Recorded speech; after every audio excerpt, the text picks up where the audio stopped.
Good morning, students. Today we are going to start a new and the last chapter of Indian Constitution at work, that is development.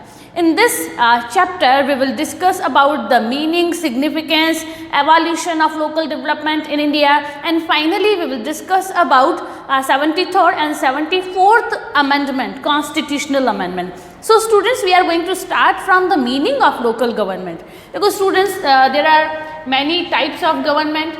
One is central government, another is your state government. तो ये government जो है which is central government, तो ये government तो पूरे country की है. स्टेट गवर्नमेंट पे आते हैं. स्टेट गवर्नमेंट जो है जहाँ आप जिस स्टेट में रहते हैं उस पूरे स्टेट की जस्ट सिंगल ये सिंगल गवर्नमेंट है पूरे कंट्री की. जिस स्टेट में आप रहते हैं वहाँ की पूरे स्टेट की एक गवर्नमेंट है.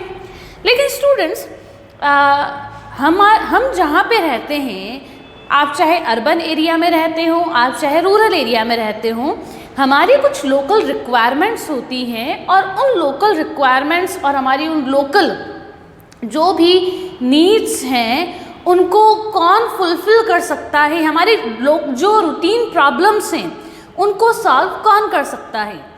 सेंट्रल गवर्नमेंट कर सकती है क्या?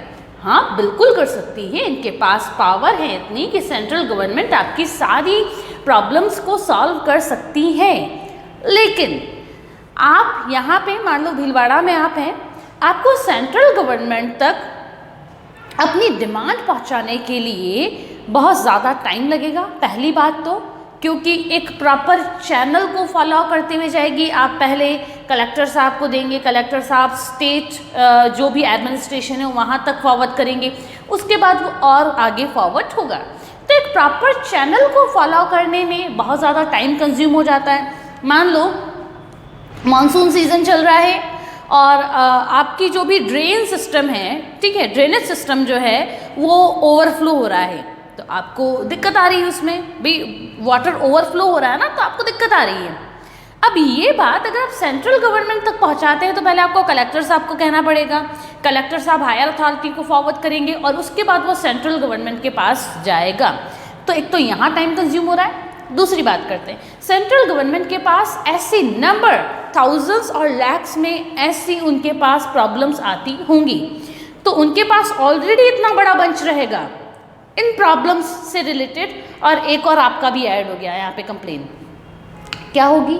उनको इनको रीड आउट करने में ही दिक्कत आएगी. आज की डेट में टेक्नोलॉजी इम्प्रूव हो गई है, लेकिन जिस ज़माने में हम लोगों को इंडिपेंडेंस मिली थी in 1947, that time we were not so much digital और टेक्निकली एक्सपर्ट. दैट टाइम तो टेक्नोलॉजी इंट्रोड्यूस ही नहीं हुई थी. टेक्नोलॉजी या फिर इंटरनेट की अगर हम बात करें तो वो इंट्रोड्यूस हुई थी इन 1969 अमेरिका का पेंटागन. तो हम दैट टाइम इतने डेवलप्ड नहीं थे. आज भी डेवलप्ड तो हैं, लेकिन फिर भी हमारी प्रॉब्लम्स को रिजॉल्व करने में बहुत ज़्यादा टाइम लगता है.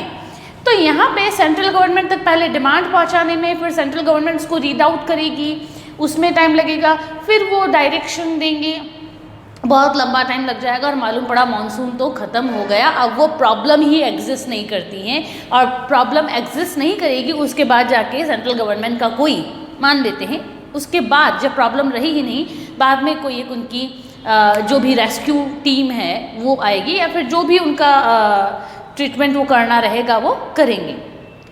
ठीक है, तो हम स्टेट गवर्नमेंट को कह देंगे हमारी जो भी प्रॉब्लम्स हैं वो स्टेट गवर्नमेंट रिजॉल्व कर ले. पहले ऐसा ही होता था. पहले किसी तरह के जो आप इन दिनों देखते हैं ना, यार पंचायती राज और दूसरी जो भी लोकल अर्बन बॉडीज़ होती हैं, पहले ये एग्जिस्ट नहीं करती थी all over in India, exist नहीं करती थी. तो हमारी जो भी लोकल प्रॉब्लम्स होती थी वो हम कौन रिजॉल्व करता था उसको? हमारी स्टेट गवर्नमेंट. हमारी कोई प्रॉब्लम है, हमने डिस्ट्रिक्ट कलेक्टर को, डिस्ट्रिक्ट मैजिस्ट्रेट को उसको कंप्लेन किया. डिस्ट्रिक्ट मैजिस्ट्रेट जो थे वो फिर कमिश्नर को करते थे, कमिश्नर फिर और फॉरवर्ड करता था, तो उसमें भी बहुत ज़्यादा टाइम लग जाता था. तो ये वापस वही भी टाइम कंज्यूमिंग है बहुत ज़्यादा, स्टेट गवर्नमेंट तक भी अपनी प्रॉब्लम्स को पहुंचाना और उसका रिजॉल्व होना बहुत मुश्किल है. ठीक है, बहुत ज़्यादा टाइम कंज्यूम होता है. इस वजह से ये तो रहा एक इशू। सेकेंड इशू वॉज कि इन रियल सेंस हमने जिसकी बात की थी, of the people, by the people and for the people, तो ये काम जो है बाय द पीपल हो तो और ज़्यादा बेहतर है कि हमारी जो भी डिसीजंस हैं भी हमारे डिसीजन हम खुद लें। हमारी प्रॉब्लम्स को कैसे सॉल्व आउट करना है वो हम खुद डिसाइड करें, हमारी प्रॉब्लम्स को हम खुद आइडेंटिफाई करें, ये भी हमको खुद को करना चाहिए। इस वजह से देयर आर 2 मेन रीजंस, और भी फिलोसॉफिकल बहुत सारे रीजंस हैं, उसको अगर मैं डिस्कस करने बैठूँ तो आपका 1 आवर का लेक्चर तो सिर्फ उसकी रिक्वायरमेंट पर लग जाएगा, हम वो डिस्कस नहीं करेंगे। मैंने बेसिक जो थी वो आपको बता दी। सबसे पहले डिसेंट्रलाइजेशन ऑफ पावर और डेमोक्रेसी को इन एक्चुअल सेंस इम्प्लीमेंट करने के लिए हमको रिक्वायरमेंट थी कि इन दोनों के अलावा हमारा लोकल लेवल पर decision making power we the people of India के पास हो। तो ये डिमांड रेज हुई, धीरे धीरे करके डिमांड रेज हुई। ऐसा नहीं है कि डिमांड जो है वो 20, 30 और 40 ईयर्स के बाद ही रेज हुई थी। Actually this demand was there during the making of Indian constitution. Indian constitution जब बन रहा था दैट टाइम भी ये डिमांड एग्जिस्ट करती थी। ऐसा नहीं है कि डिमांड 40 ईयर्स के बाद ही 1992 में सडनली एक कॉन्स्टिट्यूशनल अमेंडमेंट कर दिया, ऐसा नहीं था। लेकिन उसके कुछ एक प्रोज एंड कॉन्स थे, और हमारे जो कॉन्स्टिट्यूशन मेकर्स हैं, very specifically Jawaharlal Nehru and Bhimrao Ambedkar, तो ये दोनों जो थे लोकल गवर्नमेंट के थोड़े से अगेंस्ट थे। इस वजह से लोकल गवर्नमेंट का जो भी प्रोविजंस हैं वो हमारे बेसिक कॉन्स्टिट्यूशन में नहीं है। पहली बात, स्टेटमेंट बेस्ड क्वेश्चंस आ सकते हैं in your 11th class examination, या फिर आप हायर स्टडी भी करते हैं तो आपका स्टेटमेंट बेस्ड ऐसे ही क्वेश्चन आ सकते हैं in your entrance test. 12th के बाद कुछ तो करोगे तो एंट्रेंस टेस्ट जब होंगे आपके तो इस तरह के क्वेश्चंस आ सकते हैं स्टेटमेंट बेस्ड। तो दोनों चीज़ें थी, डिसेंट्रलाइजेशन ऑफ पावर पहली बात, और दूसरा हमारी रूटीन जो भी प्रॉब्लम्स हैं उनको रियल टाइम और जल्दी से रिजॉल्व करने के लिए वेरी क्विक और वेरी सून उस प्रॉब्लम को रिजॉल्व करने के लिए ज़रूरी था कि लोकल लेवल पर भी कुछ एफर्ट्स हो, यहाँ पे भी कुछ गवर्नमेंट हो, इस गवर्नमेंट के पास कुछ पावर्स हो, और जो पब्लिक है वो डायरेक्टली इसी को कंप्लेन कर लेगी। और क्योंकि इसके पास जो है ना तो इतनी सारी कंप्लेंट्स हैं, ये सेंट्रल गवर्नमेंट के पास तो हमारे यहाँ पे many states are there, state government के पास भी मैंने डिस्ट्रिक्ट्स आर देयर, लेकिन हमारी लोकल गवर्नमेंट के पास क्या है? लोकल गवर्नमेंट के पास सिर्फ एक डिस्ट्रिक्ट है जिसकी प्रॉब्लम्स को वो एक्सेप्ट करेगी, और क्योंकि इसके पास कुछ पावर्स भी होंगी तो वो क्विक डिसीजन दे के वहाँ की पूरी जो भी प्रॉब्लम है उसको रिजॉल्व कर पाएगी। आपने देखा होगा कि आपके यहाँ पर अगर ड्रेनेज सिस्टम जो है वो ओवरफ्लो हो रहा है या फिर कहीं ब्लॉक हो गया है तो क्या होता है? आपने देखा होगा कि आपके पेरेंट्स या फिर आपके नेबर, आपने खुद ने अगर कभी कोई कंप्लेन किया हो तो आप क्या करते हैं? आप हमारी म्यूनसिपल काउंसिल के पास चले जाते हैं। Bhilwara is a municipal council. आप हमारी म्यूनसिपल काउंसिल के पास एक एप्लीकेशन या फिर कंप्लेन आप उनको करते हैं, और आपने देखा होगा विदिन 2 डेज़ आपके घर पे या फिर जो भी प्रॉब्लम साइट है वहाँ पे वो पहुँचकर प्रॉब्लम को रिजॉल्व कर देते हैं। मैंने खुद ने इस चीज़ को ऑब्जर्व किया है, और आप भी क्योंकि पॉलिटिकल साइंस के स्टूडेंट्स हैं तो आप अपने आसपास अगर कोई प्रॉब्लम देखते हैं, ठीक है, तो आप कोशिश करें कि आप उसकी एक एप्लीकेशन दें और आप उस प्रॉब्लम को रिजॉल्व करने की कोशिश करें। तो ये तो था लोकल एरिया पर एक कुछ रिप्रेजेंटेटिव्स होते हैं, उनके पास कुछ डिसीजन मेकिंग पावर होती है, ठीक है। तो ये डिसीजन मेकिंग पावर को यूज़ करके वो अपने ही लोकल सिविलियंस की प्रॉब्लम्स को सॉल्व करने की कोशिश करते हैं, और इसको हम लोग कहते हैं local government in brief. Continue करते हैं, इसकी सिग्निफिकेंस क्या है। मेरे अकॉर्डिंग मैंने मीनिंग एक्सप्लेन करने के साथ साथ मैंने आपको इसकी सिग्निफिकेंस की ओर भी इंडिकेट कर दिया है। First of all, to resolve routine problems, हमारे यहाँ पे बहुत सारे number of routine problems are there. Drainage system तो सिर्फ एक सिस्टम है। आप देखें भीलवाड़ा के रोड्स देखें, ये भी तो एक रूटीन प्रॉब्लम है। इसके अलावा इलेक्ट्रिसिटी, मान लो इलेक्ट्रिसिटी जो है आपके 3 और 4 पोल्स जो हैं वहाँ पे इलेक्ट्रिसिटी सप्लाई नहीं हो पा रहा है, या फिर टाइमिंग चेंज हो गया है। अब छोटी छोटी बात के लिए मान लो कि आपके इलेक्ट्रिसिटी जो है वो सप्लाई प्रॉपरली नहीं हो पा रही है, रात को जलनी चाहिए, तो उसका टाइमिंग चेंज हो गया, वो दिन में ऑन हो जाता है। तो इसके लिए आप प्रधानमंत्री को थोड़ी लेटर लिखने बैठोगे, ना ही आप सीएम को लेटर लिखने बैठोगे। आप तो लोकल अथॉरिटी हैं, उनको एक कॉल किया और फ़ोन पे उन्होंने आपका टाइम चेंज कर दिया, आपकी स्ट्रीट का इलेक्ट्रिसिटी का टाइम उन्होंने चेंज कर दिया। तो हमारी छोटी छोटी बहुत रूटीन प्रॉब्लम्स होती हैं, इवन तो ये प्रॉब्लम्स छोटी होती है लेकिन फिर भी इम्पॉर्टेंट होती हैं। इन प्रॉब्लम्स को रिजॉल्व करने के लिए हमको लोकल लेवल पर चाहिए और इसको लेकर क्विक डिसीजन मेकिंग होनी चाहिए। भाई मुझे भाखड़ा नागल डैम तो बनाना नहीं है कि मैं सेंट्रल गवर्नमेंट को कहूँ कि आई नीड 50,000 करोड़ रुपीस, इतना बड़ा तो करना नहीं है।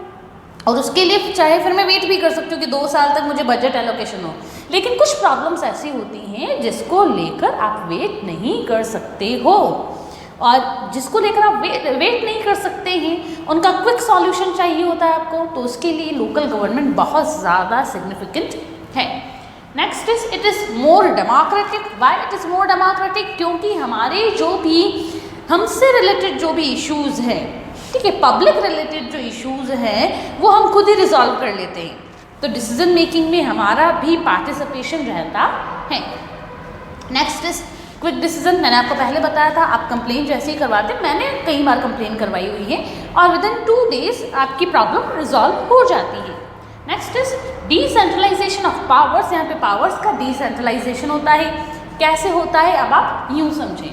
देखो students, central government, state government, local government, मान लो कि ये दोनों ही लेवल नहीं हैं, हाइपोथेटिकली ये दोनों लेवल स्टेट और लोकल एग्जिस्ट नहीं करते हैं, तो सारी पावर्स किसके पास रहेगी? सेंट्रल गवर्नमेंट के पास। अब आपको लगेगा इसमें क्या बुराई है कि सेंट्रल गवर्नमेंट के पास पावर है, तो है। स्टूडेंट्स, लॉर्ड एक्टन, आपने उनका नाम शायद सुना हो, नहीं सुना हो, आई डोंट नो, लेकिन आप बड़े होंगे तो ज़रूर सुनेंगे। लॉर्ड एक्टन ने कहा है power corrupts, power corrupts, more power corrupts more. Power आपको करप्ट करती है and more power corrupt you मोर।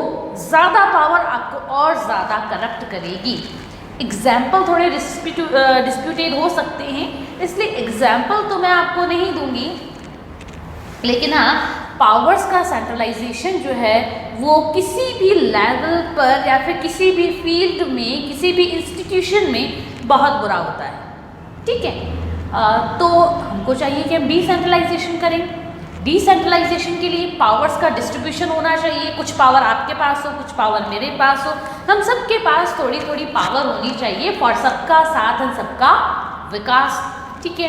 तो हमारा जो कॉन्स्टिट्यूशन था, हमारे कॉन्स्टिट्यूशन ने भी पावर्स का division and decentralisation of power तो किया between central government and state government. इसके लिए हमारे यहाँ पे 3 शेड्यूल्स भी बनाई गई थी। One was union list, another is state list, finally your concurrent list, और एक और भी types of subjects and powers हैं जो कि हमारे कॉन्स्टिट्यूशन में स्पेसिफिकली मेंशन्ड सेपरेटली नहीं है।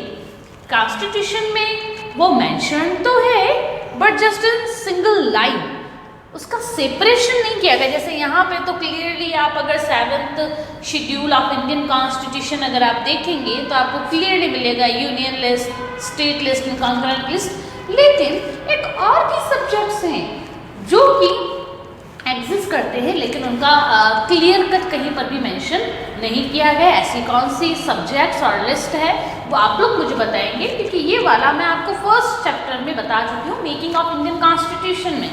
वापस मैं उन सबको डिस्कस नहीं करूँगी। तो हमारी जो कॉन्स्टिट्यूशन, हमारी कॉन्स्टिट्यूंट असेंबली जो थी, उसने डिसेंट्रलाइजेशन ऑफ पावर किया between central government and state government, लेकिन फिर भी सेंट्रलाइजेशन था स्टेट के पास। स्टेट के पास सारी पावर्स थी और वो उन पावर्स को पब्लिक वेलफेयर में यूटिलाइज करने में इतनी ज़्यादा सक्सेसफुल नहीं हो पाई थी। इस वजह से रिक्वायरमेंट फील हुई कि पावर्स का और ज़्यादा डिसेंट्रलाइजेशन होना चाहिए। इस वजह से और ज़्यादा डिसेंट्रलाइजेशन करने के लिए लोकल गवर्नमेंट बनाई। अब लोकल गवर्नमेंट में भी ऐसा नहीं है कि अर्बन बॉडी को ही, मान लो भीलवाड़ा डिस्ट्रिक्ट है तो भीलवाड़ा की जो म्यूनसिपल काउंसिल है उसके पास ही सारी पावर दे दी और बाकी विलेजेस को कहा कि नहीं, now you are dependent on the Bhilwara municipal council.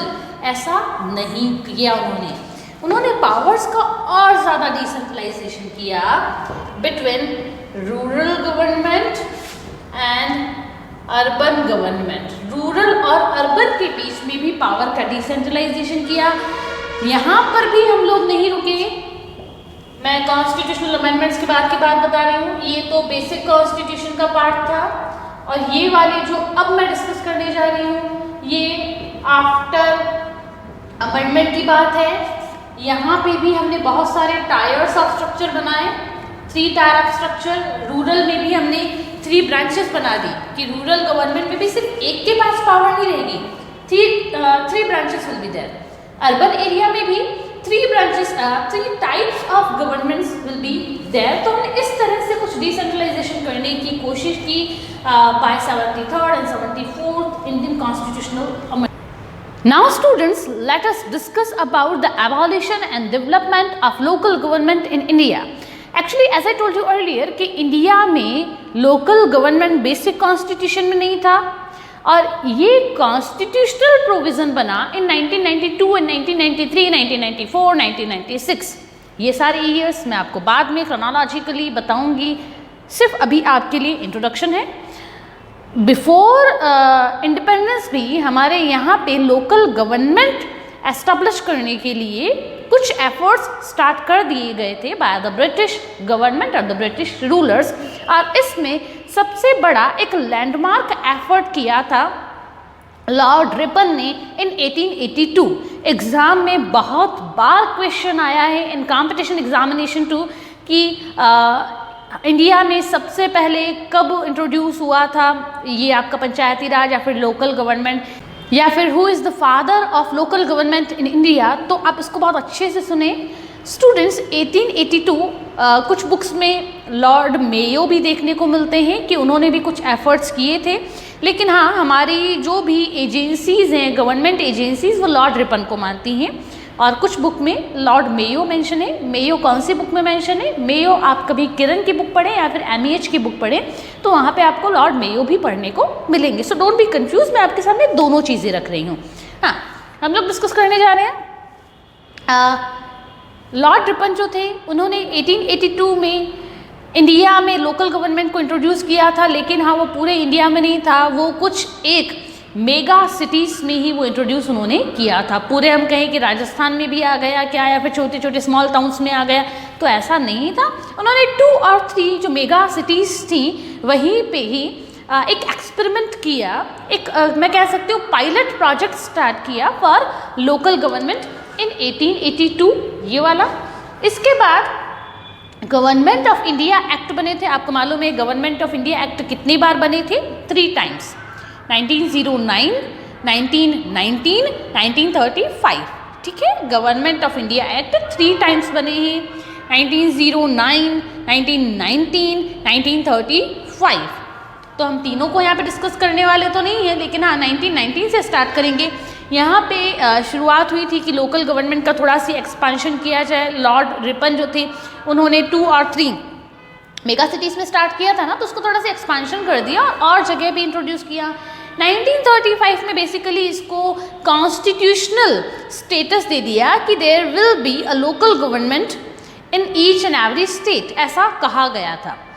और उसके बाद तो आपको मालूम है कि हमारा हमको इंडिपेंडेंस मिल गई इन 1947 और फिर हमारा कॉन्स्टिट्यूशन मेकिंग स्टार्ट कब हुई थी? इन 1946। 1946 में कॉन्स्टिट्यूशन मेकिंग स्टार्ट हुई और एज वी ऑल नो कि हमारे जो कॉन्स्टिट्यूशन, जो प्रेजेंट कॉन्स्टिट्यूशन है, इसका मान सकते हो आप 60%। ठीक है, प्रेजेंट कॉन्स्टिट्यूशन का अराउंड 60% पार्ट जो है दैट वाज अडॉप्टेड फ्रॉम 1935।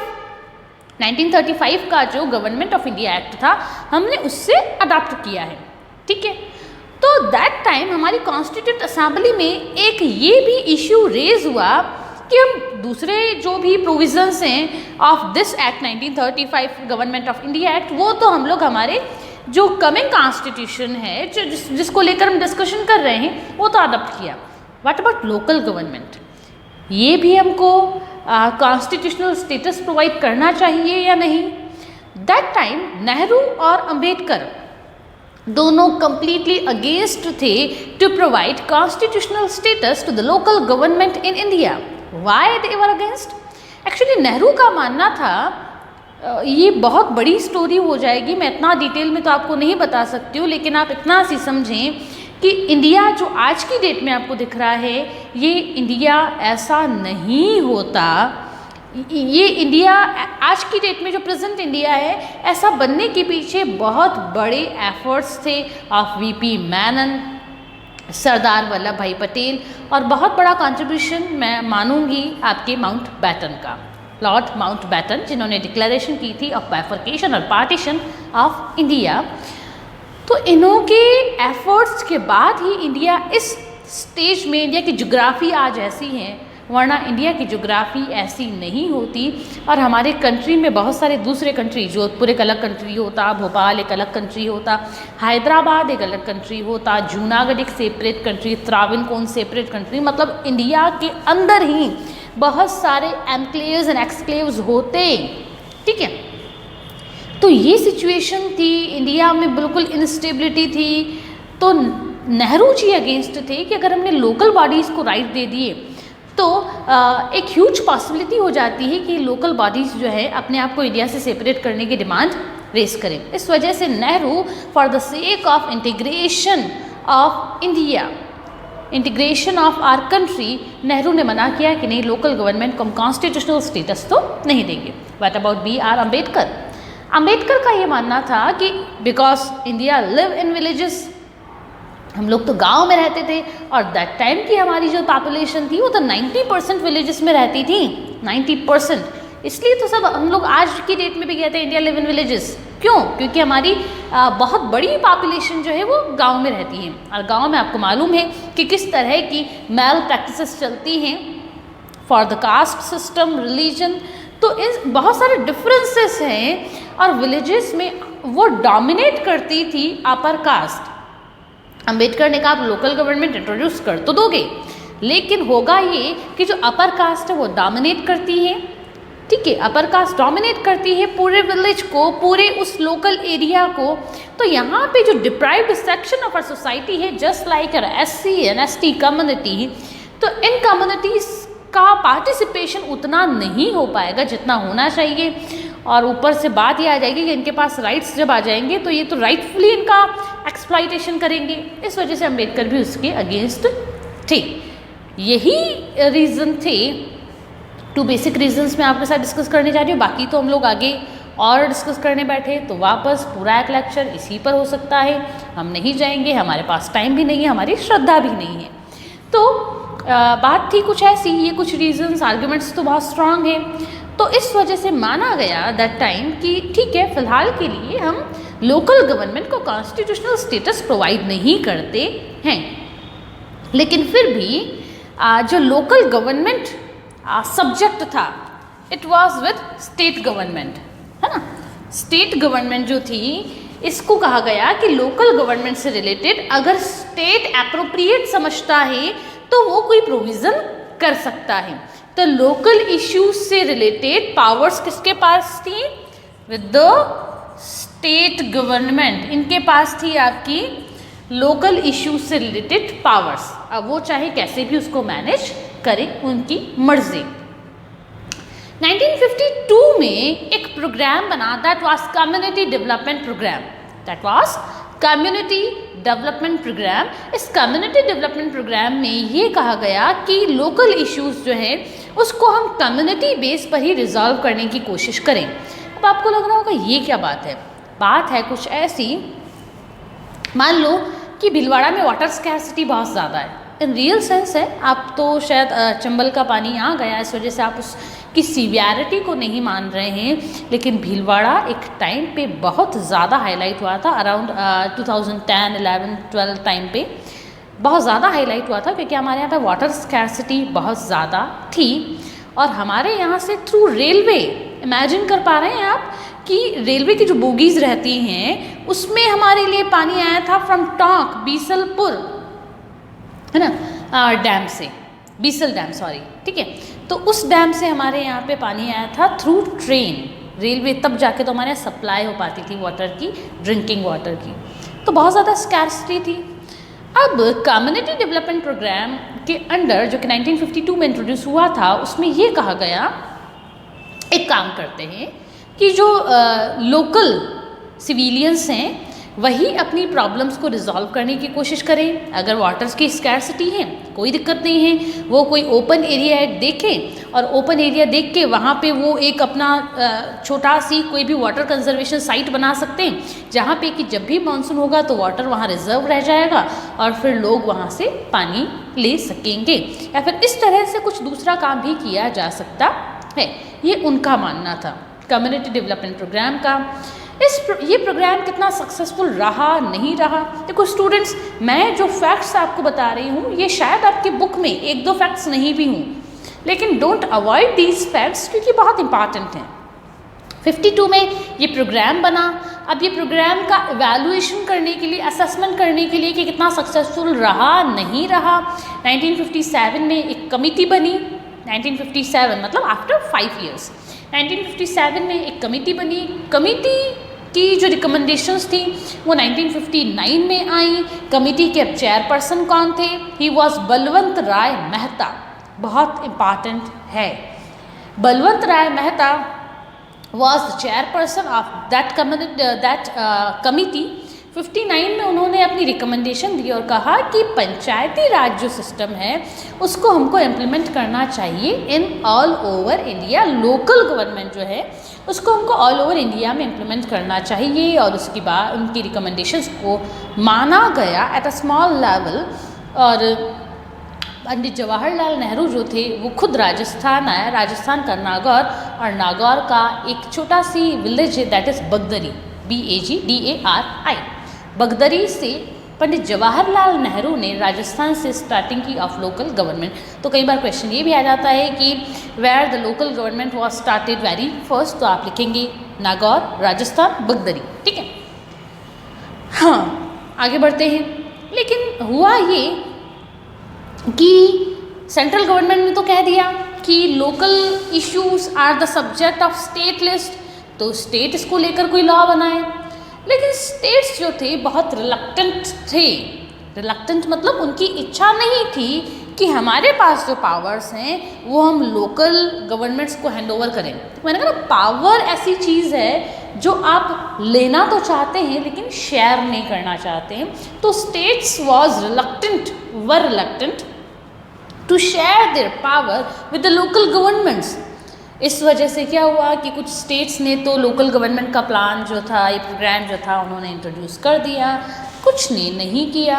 अब कुछ ने नहीं किया तो धीरे धीरे डिमांड उठने लगी कि भाई अब तो करो, अब तो करो, अब तो करो।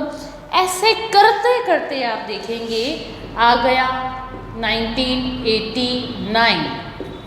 1989 में इवेंचुअली राजीव गांधी की जो गवर्नमेंट थी, उस राजीव गांधी की गवर्नमेंट ने एक कॉन्स्टिट्यूशनल अमेंडमेंट अपने प्रेजेंट किया इन पार्लियामेंट, और फाइनली ये अमेंडमेंट पास कब हुआ? इन 1992 वो पास हुआ। सिर्फ पास हुआ है, प्रेसिडेंट का साइन होगा, इम्प्लीमेंट होगा, तब तक आ गया क्या? 1993 आ गया तब तक। इवेंचुअली हमारी कंट्री में 1993 में जो लोकल गवर्नमेंट है इसको एक कॉन्स्टिट्यूशनल स्टेटस मिला। अब कॉन्स्टिट्यूशनल स्टेटस कैसे मिला उसके बारे में हम लोग नेक्स्ट वीडियो में कंटिन्यू करेंगे। Till then keep learning.